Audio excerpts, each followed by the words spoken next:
Hello, and welcome to round 2, Fight. Yeah, I'll play first. This is almost keepable. So math-wise, we've got 16 lands left in the deck. Like if we hit one, we're golden. I've got one draw step to hit, and that one's a little under 50%. The next one would be at 50%. So we're like 70-ish% to keep, to hit. I don't often keep one-landers, but Merfolk Looter is a very powerful card. The lower the number of cards in your hand are, the lower power skill it is. Since I would 100% keep this on the draw. Since we're on the play, I'm going to have to really think about this for a minute. So there's 16 lands. The deck's about half lands. So probably 40% to hit the first time and then 50. And that works out to about 70. I may be crazy, but I'm going to keep this.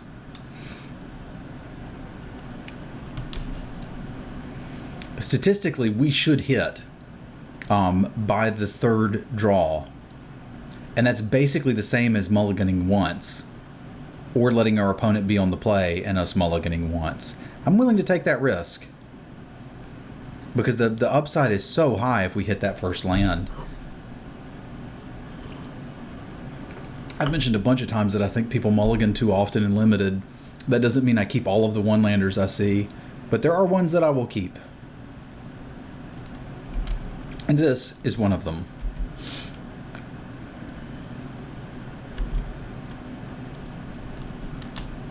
It also means accepting a certain amount of the time in limited games that you're just going to whiff and lose the game because of it. So that whiff is okay. It's the next whiff that takes us out of the game. That said, if we hit, we got there. Alright, we didn't. And it sucks. I don't mind them knowing that I have an Essence Scatter. We're still not super far behind because they're so low on the cards in hand. Problem is, if we don't start developing the board shortly, we're just done. But I think this was an acceptable risk. I'm still sold that it was. That does mess with my plans, though. And that was the one true weakness of this hand. Is that it does get wrecked by that. Also, our illusionary servants can't really interact with Goblin Artillery.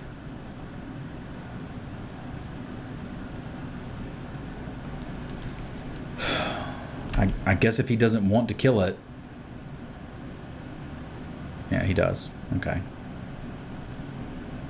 Especially since we kind of kept the hand on the basis of that.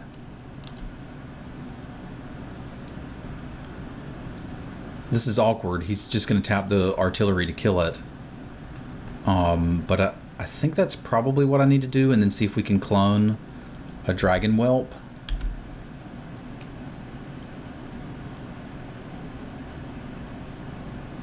Because we are not racing this.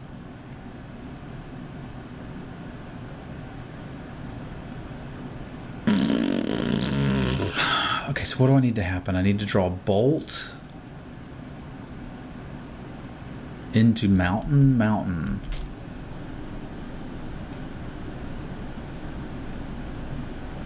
Goblin Artillery is just not beatable. It's just not beatable. Not with this opener.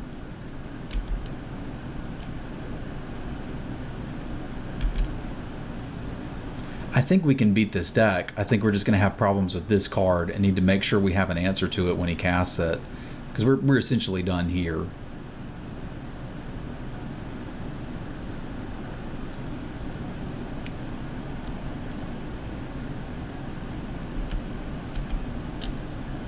Alright, so what does this let me do? This doesn't really let me do anything.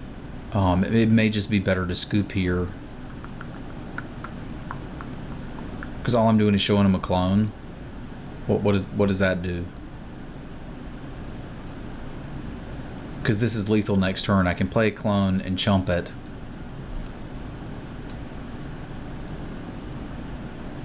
While taking one.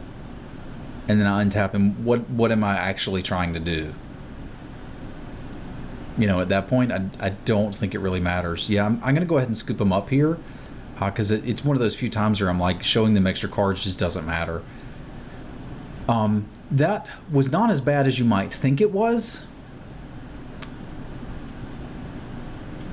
but it was still a little rough. So I'm interested in Flash Freeze. I really don't want these Illusionary Servants. I just want to get them out of there. They're so weak to what our opponent's doing, which means I probably have to play these Berserkers, which are not great finishers, but they are able to put on some pressure. Like, the advantage of these guys is they can attack in the air. The problem with this matchup is our opponent is killing us on the ground. So they at least get to block that turn, and then they're going to start attacking.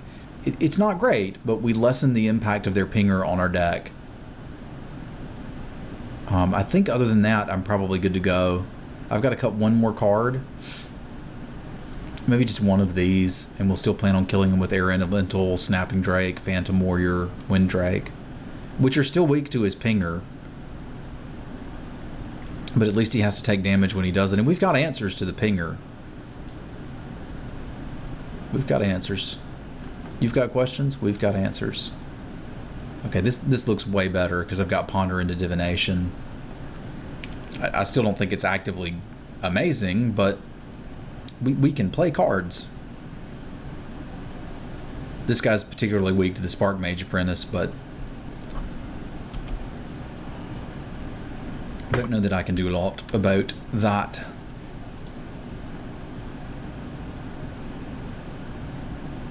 Also, that hand looks a lot worse knowing in the blind that he's just going to wreck our dudes.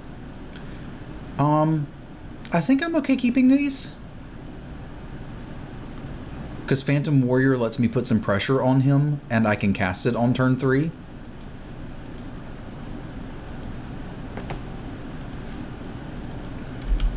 And then we can just Divination afterwards. It's also not particularly susceptible to like a ping style effect initially.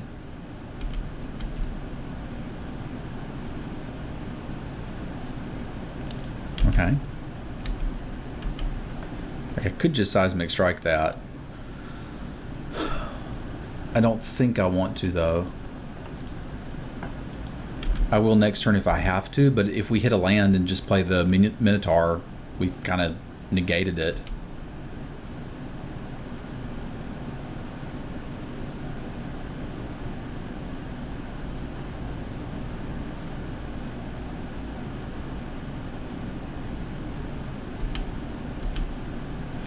So I think I like that plan for now. If he kills the Minotaur, we'll have to slow down, but we can always use the Phantom Warrior to block if we have to.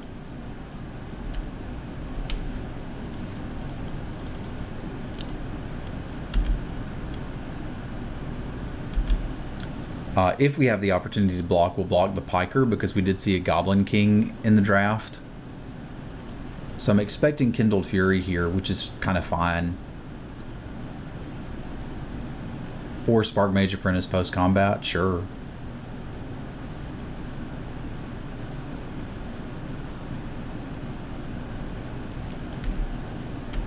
That was a great draw.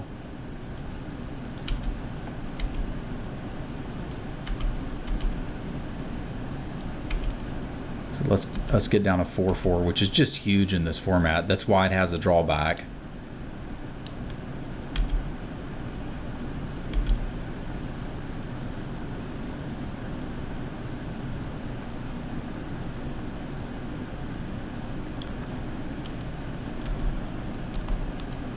Now we can look at trying to force through that, which I may actually do. Let's see what we've got coming on the Divination. Merfolk Looter? Well, I have to attack with this guy, which I think I'd rather just do and then use the Seismic Strike and recover from there. Like, this seems like a weird card for what's going on here.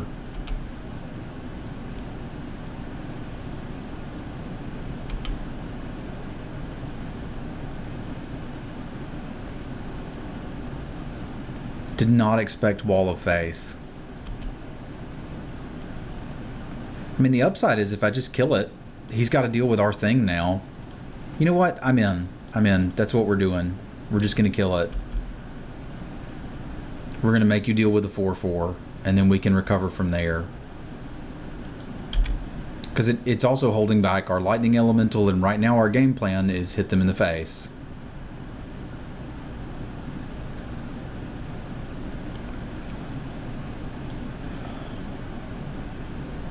Alright. I will take your 2.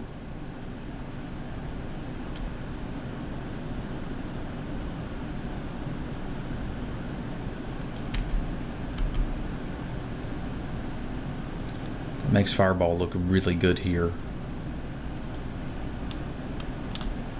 Because I can take out both of these 1/1s, still play my looter.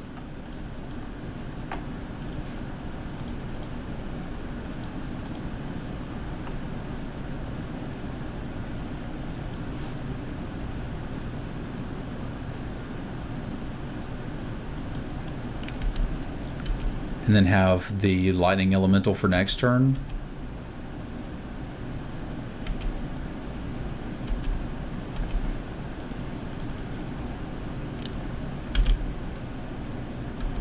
I think I like what is happening here. Because they're kind of incentivized to attack since they can't block. And with the lightning elemental coming, that could be just enough damage out of nowhere to get them. Or they could have a planar cleansing.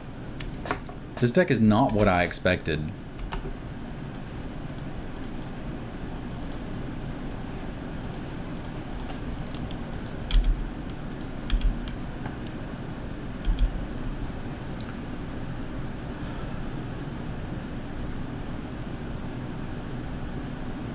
Ah, Prodigal Pyromancer.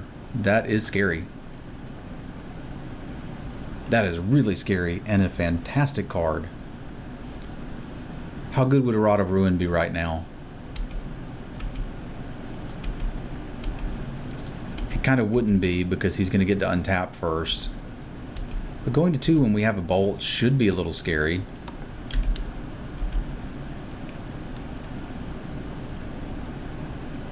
Not even waiting. Okay. I will ponder the meaning of this. None of those are a lightning bolt, which is what I want, and I get 2 draws at it, so we're going to shuffle that.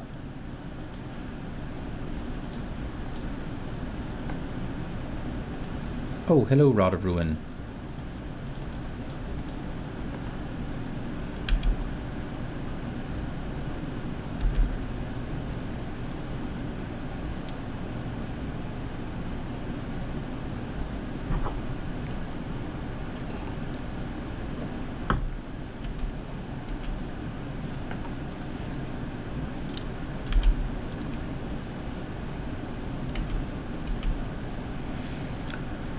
I do like a Rod of Ruin.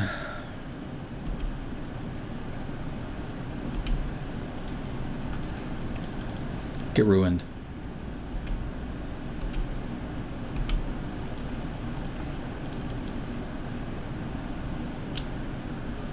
Plurp.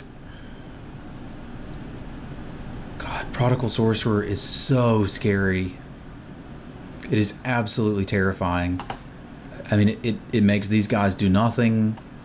It is so bad.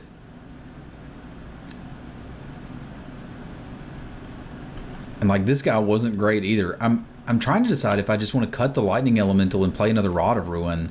It's a great follow-up for a Planar Cleansing. I think I've got to keep the counter spells where they are and make sure I don't commit too much for a Planar Cleansing. This may just be what we have to run, though.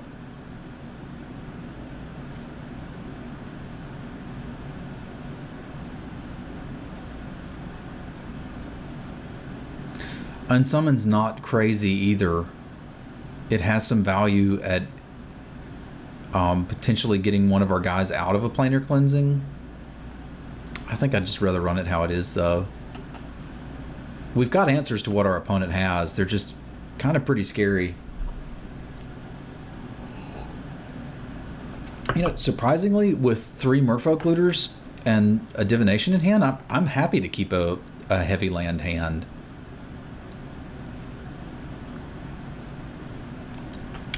Like, we've got Ponders, we've got this Divination in hand. We've got plenty of land drops. See, there's a ponder. I will ponder the meaning of this. And here's just all the action you could ask for.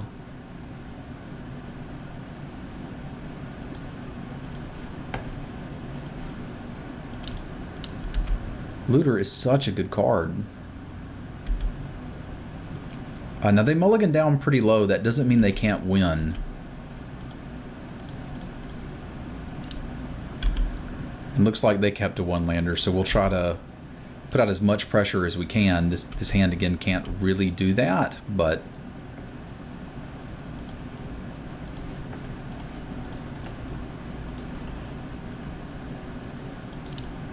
Alright, now we can start bringing some mediocre beats.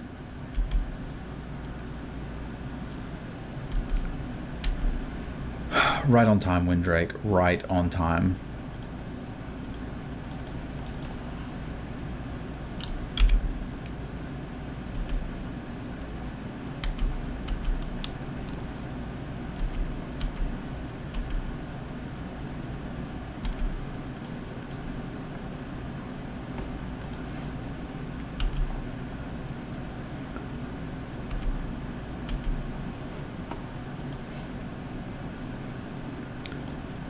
Ponder first. Probably should have done that before I did the land. Yeah, I'd rather have more action than that.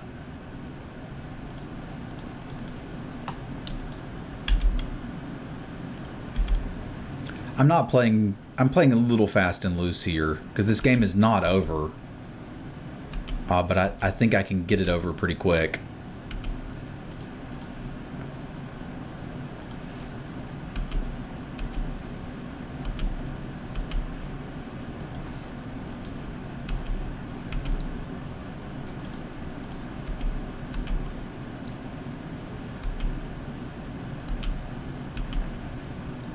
Yeah, I'll go ahead and loot main phase now. It's not hurting anything. Okay. With all this removal in hand, I'd rather just have another Canyon Minotaur. That puts us at lethal next turn.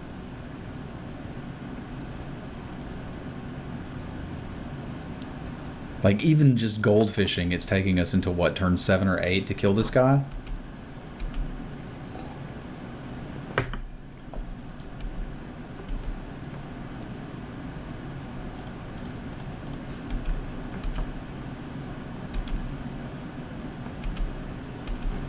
Alright, let's get this over with. Bolt to the face.